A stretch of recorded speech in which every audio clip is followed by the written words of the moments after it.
Maravilha! Salve, salve, meu amigo, tudo bem? Espero que sim. Professor Marcelo Galante, o seu professor da segunda fase de Direito Constitucional do Exame da Ordem dos Advogados do Brasil. É muito bom estar na segunda fase, não é verdade? É um tanto quanto alívio para nossa mente saber que está na segunda fase e não ter mais que encarar aquela penca de matérias, aquele desafio que é a primeira fase. Mas é uma vitória numa batalha. A guerra continua. E a guerra só é vencida com a aprovação na segunda fase. Então, o nosso curso aqui é focado na sua aprovação. 24 horas por dia, 7 dias por semana. Nós já fizemos uma aula de apresentação, é importante assistir aquela aula de apresentação, ela vai dar todo o norte do nosso curso, então se porventura você pulou a apresentação, não faça isso, assista aquela aula de apresentação, que ela é fundamental para a nossa percepção aqui, ela é fundamental para nosso bom convívio. Lá tem as informações, tem as minhas redes sociais, lá tem o WhatsApp, então assista sim aquela aula informativa, aquela aula introdutória que diz como é que funciona o nosso curso, ok? Bom, agora neste início de curso, a gente traça um panorama geral. O que a gente vai encarar, tanto nas peças quanto no direito material.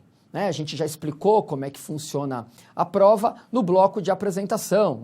Nós falamos lá que a nossa prova é constituída de uma peça prático-profissional que vale 5 pontos e mais 4 questões teóricas, cada uma valendo 1,5, com nota 5 nas questões. Então, 5 na peça, 5 nas 4 questões teóricas, e você está habilitado para o exercício da advocacia se tirar a nota 6 na prova. Então, nós temos nota 5 da peça, nota 5 das questões, e você está aprovado com a média 6. Por isso que a gente alerta, já alertou e alerta desde já novamente, é que não adianta focar só nas peças, porque você não vai ter ponto suficiente para passar. Então não adianta você só estudar as peças. É claro que é importante as peças, a peça vale a metade da prova, é importantíssimo. E a gente fica com essa paranoia também por uma razão muito correta. Porque a única forma de você zerar, deles não corrigirem a sua prova, é se você identificar errado a peça, Você não atender ao nome iuris correto, você identificar a peça errada, aí é 0. Então, é muito comum o aluno o candidato entrar nessa paranoia. Eu tenho que acertar a peça, eu tenho que acertar a peça. Claro que tem que acertar e vai acertar. Vai acertar. Com a nossa metodologia, vai ser muito mais tranquilo você identificar e fazer a peça certa. Então, essa preocupação com a peça, ok, existe não só de identificar, como de endereçar, fazer a qualificação, o fundamento, o destaque do jurídico e os pedidos. Claro, isso é importantíssimo e eu não tiro a razão de ninguém que pensa assim. Só que a peça vale 5. Então, se nosso curso se limitar à peça, você não tem ponto suficiente para passar. Você precisa de 6. Então, eu já vi histórias tristes, de aluno com nota 4,5 e a gente vai ver a peça é brilhante. E quando a gente vai ver as questões, entregou 3 questões em branco. Não tem ponto, é matemática. Então a gente tem que saber como faz essa prova. Eu brinco que cada ponto é ponto, cada 0,10 é importante na prova. A gente vai catando milho, é 0,10 aqui, 0,15 ali, 0,20 ali, 0,30, 0,15 na outra. Quando soma, dá mais do que 6 e você está aprovado. Então, todo ponto é ponto nessa prova. Todo 0,10, 0,15 é importante nessa prova. Então, não vamos relegar o direito material. Por isso que no nosso curso você vai ter aulas específicas, sim, de direito material. E apelo aos senhores, assista sim a aula de direito material. Por quê? Você fazendo uma peça razoável, você cometeu alguns erros no nervosismo, você complementa essa pontuação com o direito material, com as 4 questões, tira mais do que 6 e está aprovado. 6 é 10, eu brinco que 6 e 10 dá o mesmo resultado, que é a sua aprovação. Ok? É claro que nessa primeira parte a gente vai focar nas peças prático-profissionais. Né? Mas lembrando que o nosso curso é extenso e você lá na frente tem aulas específicas de direito material. E eu vou te cobrar. 7 dias por semana, 24 horas por dia. Né? É uma imersão, é um desafio, é pesado, é puxado, mas lá no fim vai vir a aprovação. Todo esforço vai valer a pena. Eu garanto. Bom, então, primeiro, né, a gente vai dar neste bloco um panorama geral das peças. Quais são as peças que estão previstas no nosso edital? Quais são as peças que podem cair na sua prova? Bom, antes de mais nada, a gente divide, ok? A gente divide as peças possíveis em 3 grandes blocos, ok? Então, de uma forma didática, para facilitar a identificação da peça, a gente vai dividir o número de peças em 3 grandes blocos. Então, vamos aqui na nossa lousa, e vamos colocar aqui uma página em branco. Então, a gente vai dividir em 3 grandes blocos. Então, aqui a gente tem o bloco 1, o bloco 2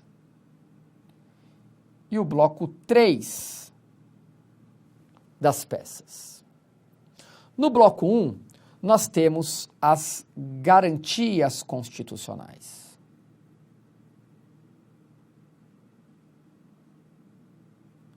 Garantias constitucionais. E aqui nós temos o mandado de segurança,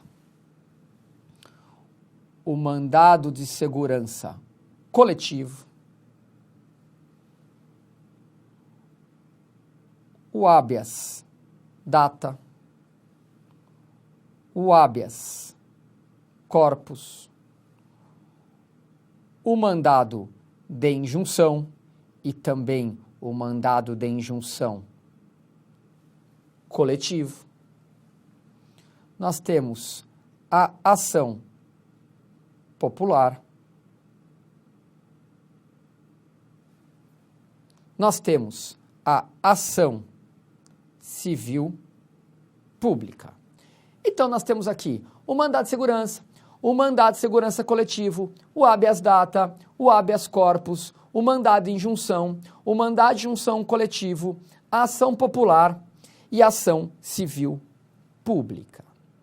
Bom, ainda dentro deste bloco 1, a gente coloca um asterisco aqui para colocar mais 2 peças dentro deste bloco 1. A AIME, que é a ação de impugnação de mandato eletivo, a AIME, ação de impugnação de mandato eletivo, e um último asterisco aqui, que é a ação de procedimento comum.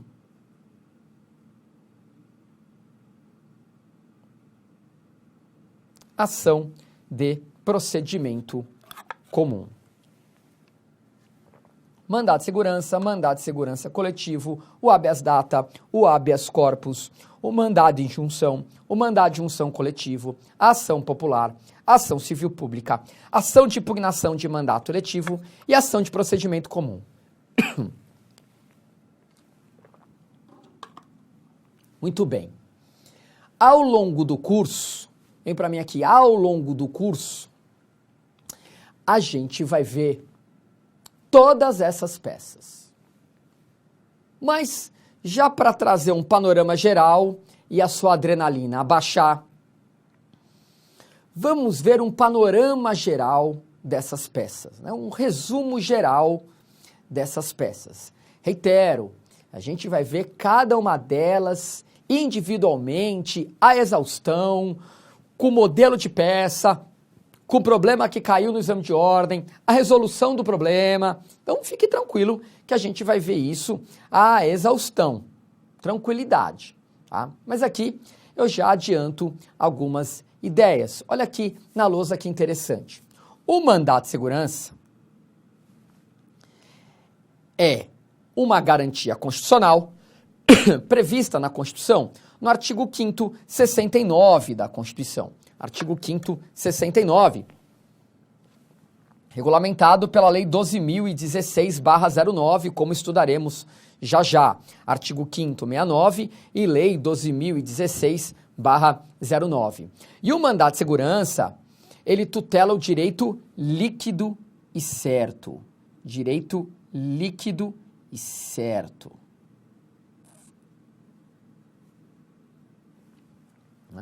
E o que é esse direito líquido e certo? Essa é uma pergunta bem interessante, né? Se você abrir o artigo 5º, 69, está lá. Mandato de segurança tutela o direito líquido e certo, não amparado por habeas corpus ou habeas data, quando o responsável pela ilegalidade ou abuso de poder for a autoridade pública ou um agente de pessoa jurídica no exercício de atribuições do poder público. Isso é o que está no 5º, 69, né? Direito líquido e certo, não amparado por habeas corpus ou habeas data, quando o responsável pela ilegalidade ou abuso de poder for uma autoridade pública ou um agente de pessoa jurídica no exercício de atribuições do poder público.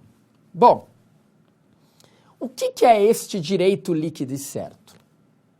Veremos ao longo do curso que o direito líquido e certo é aquele que a prova é pré-constituída, acompanhando a inicial. A prova é pré-constituída, acompanhando a inicial. Ou seja, não há dilação probatória na instrução. Não há dilação probatória na instrução.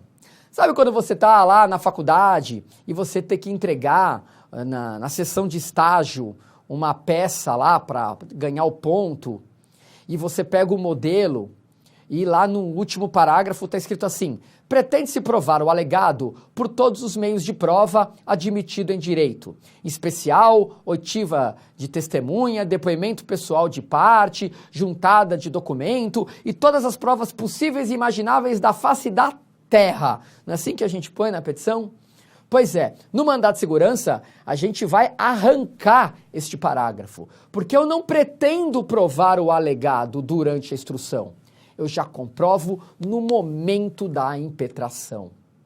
Então não vai ter oitiva de testemunha, não vai ter perícia, não vai ter depoimento pessoal da parte, porque a comprovação do meu direito líquido e certo se dá no momento que eu impetro. E isso, por si só, já diferencia o mandado de segurança da ação de procedimento comum. A ação de procedimento comum, que pode ser uma indenização, uma obrigação de fazer, uma obrigação de não fazer, como veremos, reitero, ao longo do curso. E por quê? Porque uma vez caiu uma questão assim na prova.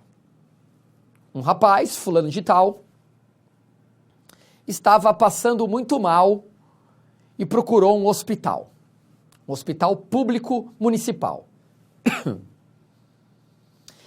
E ficou 10 horas esperando um tratamento médico neste hospital municipal. Durante este período, ele foi tratado de uma maneira, de uma forma totalmente absurda, um descaso, inclusive com piadinhas, porque ele estava na fila, motivo de chacota dos funcionários que trabalhavam naquele hospital. Bom, após 10 horas esperando e sendo alvo dessas chacotas, dessas brincadeiras, o rapaz desmaia. E no momento que ele desmaia, aí sim eles ficam preocupados e levam para um médico lá daquele hospital para verificar a situação e chamam o pai do rapaz. O médico diz para o pai do rapaz que ele está num estado gravíssimo e que ele precisa de uma UTI.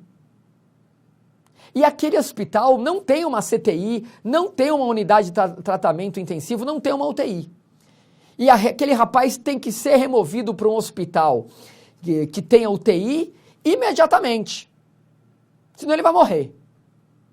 O pai fica desesperado e procura você como advogado para entrar com a medida judicial cabível, sabendo que existe um outro hospital municipal que tem UTI.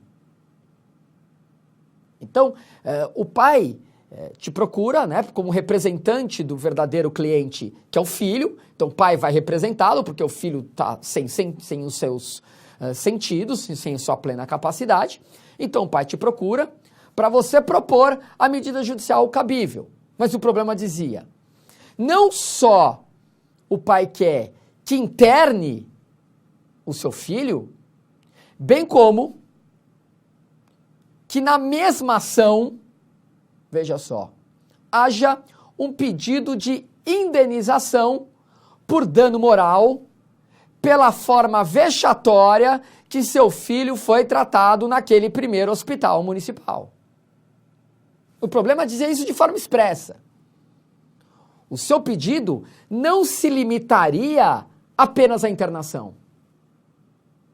Teria que ter acumulado um pedido indenizatório, no caso, dano moral, por conta daquele tratamento vexatório que seu filho tinha sofrido. Notem, a internação por si só até é um direito líquido e certo. Porque se a gente pensar bem, eu tenho o laudo do médico que ele precisa de UTI, eu tenho todas as provas pré-constituídas para pedir uma liminar ou uma tutela antecipada, se for uma ação de procedimento comum, mas uma liminar em mandado de segurança para internar esse rapaz. Só que o pedido não se limita à internação. Ele quer também, na mesma ação, e o problema obrigava a isso, dizia isso, na mesma ação, eu quero cumular com uma indenização por dano moral pelo tratamento vexatório que ele teve antes do problema ser resolvido. Então, não poderia ser a impetração do mandado de segurança, justamente por faltar a característica do direito líquido e certo. Por quê? Porque para eu provar o dano moral, eu vou ter que ouvir as testemunhas que estavam lá. Eu vou alegar na petição, e o que eu alego na petição, eu vou ter que comprovar durante a instrução processual. E está aí o motivo, né, de diferenciar, num primeiro momento, o mandado de segurança da ação de procedimento comum. Né? Veremos que tem outra diferença também. O mandado de segurança, ele ataca um ato coator, praticado por uma autoridade coatora, um agente específico. Então, eu não processo no mandado de segurança, eu não impetro esse mandado de segurança contra o município. Eu impetro contra o ato coator praticado pelo diretor do hospital que se recusa a internar, por exemplo. Já a ação de procedimento comum, não. Eu movo contra a própria pessoa jurídica. O réu na ação de procedimento comum seria o município. Então esse problema sequer me falava quem era a autoridade coatora, quem praticou o ato coator. Então era impossível ser um mandado de segurança. Então o que ele queria nesse problema? Uma ação de obrigação de fazer, uma ação de procedimento comum de obrigação de fazer, qual seja, internar,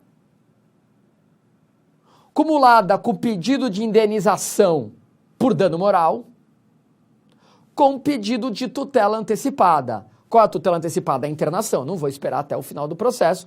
Eu peço a tutela antecipada para internar e vou discutir posteriormente, por meio de todas as provas admitidas em direito, essa indenização. Então, olha aqui na lousa. Com isso, a gente já de cara vai saber diferenciar o mandado de segurança dessa ação de procedimento comum. Só por isso. Só por esse bate-papo preliminar. Sem estudar a fundo, como veremos ao longo do nosso curso. Bom, também não podemos confundir o mandado de segurança com mandado de segurança coletivo. A gente vai estudar aqui o mandado de segurança coletivo, que eu brinco que é um primo, é um irmão do mandado de segurança, o mandado de segurança coletivo. Até eles são próximos. Enquanto o mandado de segurança está no artigo 69 da Constituição, o mandado de segurança coletivo está no 570, é no inciso seguinte, é muito próximo. E a lei é a mesma, é a lei 12.016/09. Inclusive é a mesma lei, é claro que o mandado de segurança coletivo ele tem um capítulo específico dentro da 12.016/09. Ok? Mas o que é importante? Como é que a gente vai diferenciar na prova, como a gente fez com o MS da ação de procedimento comum? Como é que a gente vai separar o MS do MS coletivo, né? O mandado de segurança do mandado de segurança coletivo? Simples. O mandado de segurança coletivo, primeiro, ele tem os legitimados, que estão no artigo 5º, 70 da Constituição. Então não é qualquer um que pode ser impetrante do mandado de segurança coletivo, ao contrário do mandado de segurança individual, né? Que qualquer um pode impetrar. O mandado de segurança coletivo tem os seus legitimados específicos, e é só você abrir o artigo 5º, inciso 70 da Constituição. Né? Então, está lá no 5º 70 da Constituição, né? Partido político com representação no Congresso Nacional, organização sindical, entidade de classe, ou associação constituída em funcionamento há pelo menos um ano na defesa de seus membros ou associados.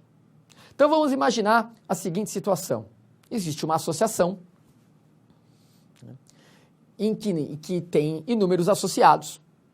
Tem lá o sujeito A, o sujeito B, o sujeito C, que são sócios da associação W. Bom, o que acontece? Essa associação W resolve substituí-los processualmente. O direito líquido e certo não é da associação. O direito líquido e certo são dos sócios. E eles poderiam, né, o sujeito A, o sujeito B, o sujeito C, sozinhos, impetrar o MS individual. Mas ao invés de eles fazerem isso, né, vem a pessoa jurídica, a associação, e os substituem processualmente. Então o A, o B e o C saem da jogada, saem da parada, deixam de figurar no polo ativo como impetrantes. Então quem vai ser o impetrante? A associação W. Em nome próprio, defendendo o interesse de seus membros, de seus associados. Então o problema vai trazer isso, que o direito líquido e certo não é da pessoa jurídica, o direito líquido e certo é do membro, é do associado, mas você não foi contratado por um sócio, você foi contratado pela associação para, em nome dela, tutelar os interesses dos seus membros ou dos seus associados. Então, com isso, só com isso, a gente já mata o MS do MS coletivo. Então, aqui na lousa, mais uma que a gente já acabou. Prosseguindo aqui, a nossa próxima peça é o habeas data. Né? Veremos que o habeas data também é uma garantia que tutela um direito específico, o direito de informação e intimidade do indivíduo, assegurando o conhecimento de informações relativas à pessoa do impetrante, então ela tem esse caráter personalíssimo, eu só posso pedir informações minhas, eu não posso pedir uma informação sua, através do habeas data, constantes em bancos de dados governamentais ou abertos ao público, bem como o direito de correção ou de complementação desses dados que constam em bancos de dados. Então é outra peça extremamente específica, que não vai confundir com o mandado de segurança, tampouco com o mandado de segurança coletivo, tampouco com a ação de procedimento comum. Então se o problema é falar que é uma informação que consta em bancos de dados governamentais ou abertos ao público. A informação é do seu cliente, personalíssima dele. Ele entrou com um pedido e foi negada essa informação. Ou ele entrou com um pedido, foi dada a informação, está incompleta. Ele pede para corrigir e negam a correção, habeas data. Notem que eles não têm escapatória. Se eles quiserem o habeas data como peça, eles vão ter que abrir o jogo, escancarar e facilitar muito a sua vida. Mais uma peça aqui na nossa lousa, olha só. Mais uma peça aqui que a gente já matou, que a gente não vai confundir com as demais. Continuando nesse raciocínio, sobra o habeas corpus, que é muito mais uma peça ligada ao direito penal do que propriamente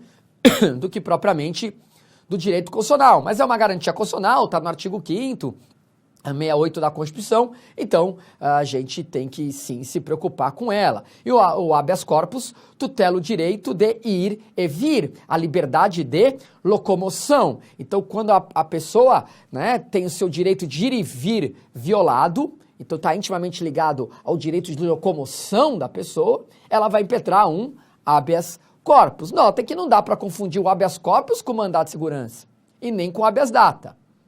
Tanto é verdade, quando a gente abre o 569, que é o mandado de segurança, ele diz lá, mandado de segurança tutela o direito líquido e certo, não amparado por habeas corpus e nem habeas data. Então, se for um direito líquido e certo contra a locomoção, habeas corpus. Se for um direito líquido e certo contra a informação sobre a minha pessoa, habeas data. Se for um direito líquido e certo que não cabe habeas corpus, tampouco habeas data, mandado de segurança. Então notem que o examinador não vai fugir da gente, ele não tem escapatória. Ele está ferrado na nossa mão, a gente vai ter uma aprovação tranquila. Tudo bem? Então vamos mais uma aqui na nossa lousa. Então habeas corpus a gente também já matou, também já resolveu. E aí nós temos aqui essas demais peças, né? Mandado em injunção coletivo, ação popular, ação civil pública e a AIME, né? Notem como a gente tem pouquinho ainda, nós só um pouco para este bloco. Eu vou terminar este bloco aqui. E no próximo bloco, a gente termina este bloco 1 das peças com mandado de injunção coletivo, ação popular, ação civil pública e a AIME, dando esse panorama geral para identificar, para matar uma peça ou outra. E vamos para o segundo e depois para o terceiro bloco desses panoramas gerais sobre as peças, sobre todas as peças da nossa segunda fase. E com certeza a sua peça estará aqui na lousa em busca da sua aprovação. Então, até já com o nosso próximo bloco.